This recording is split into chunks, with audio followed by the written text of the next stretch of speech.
Viewers welcome to my channel easy 60. இன்னைக்கு Tamil Nadu syllabus standard 12ஓட chapter 7 example number 7.51 பார்க்கலாம்.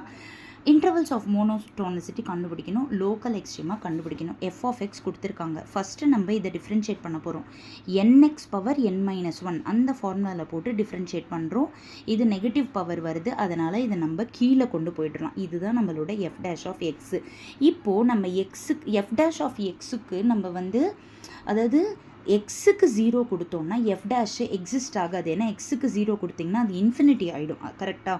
So F dash of X does not exist at X is equal to 0. அப்போது இதுக்கு stationary point கிடையாது. ஆனால் X is equal to 0ன்னு எடுக்கிறப்போ நம்மளுக்கு கிரிட்டிக்கல் பாயிண்ட்ஸ் கிடைக்கும். ஸோ நம்ம 0 அப்படின்னு பிரிச்சுக்கிட்டு, அதாவது கரெக்டாக 0ல் தான் நம்மளுக்கு டை ஆகாது.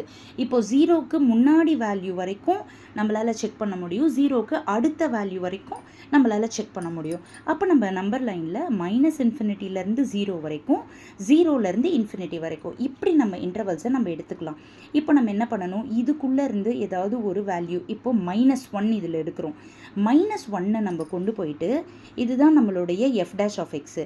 எஃப் டேஷ் ஆஃப் எக்ஸில் கொடுக்குறப்ப இப்போ இந்த எக்ஸுக்கு ஏதோ ஒரு மைனஸ் வேல்யூ கொடுத்தா அது கண்டிப்பாக மைனஸாக இருக்க போகுது. ஸோ நெகட்டிவ்னு வருது. அப்போ மோனோடோனிசிட்டி ஸ்ட்ரிக்ட்லி டிக்ரீசிங்னு கொடுக்குறோம். அடுத்தது இந்த இன்டர்வலில் +1 கொடுக்குறப்போ இது உங்களுக்கு பாசிட்டிவாக கிடைக்கிது. அப்போது இது ஸ்ட்ரிக்ட்லி இன்க்ரீசிங். ஓகேவா? ஸோ இந்த ரெண்டு விஷயம் மட்டும்தான் நீங்கள் இந்த சம்மில் படிக்க வேண்டிய ட்விஸ்ட்டு. இது நீங்கள் நல்லா படித்து புரிஞ்சுக்கிட்டிங்கன்னா ரொம்ப ஈஸியாகவே முடிஞ்சிடும் உங்களுக்கு. இப்போ லாங் ஷார்ட்டில் ஃபுல் சம் காமிக்கிறேன், பார்த்துக்கோங்க. இதுவரை என்னோடய சேனலை சப்ஸ்கிரைப் பண்ணாதவங்க ப்ளீஸ் சப்ஸ்கிரைப் பண்ணுங்கள். என்னோடய வீடியோஸ் பார்த்துட்டு அப்படியே தட்டி விட்டு போடுங்க. ப்ளீஸ் லைக் பண்ணுங்கள், உங்களோட ஃப்ரெண்ட்ஸுக்கும் ஷேர் பண்ணுங்கள். எனக்கு நிறைய லைக்ஸும் நிறைய சப்ஸ்கிரைப்ஸும் வந்தால் தான் எனக்குமே ரொம்ப எந்துவாக இருக்கும். எனக்கு சப்போர்ட் பண்ணுங்கள். இதுவரையும் நீங்கள் கொடுத்த சப்போர்ட்டுக்கு ரொம்ப தேங்க்ஸ். ஆனால் இன்னும் உங்களோட சப்போர்ட்டை நான் நிறைய எதிர்பார்க்குறேன். Thank you so much viewers.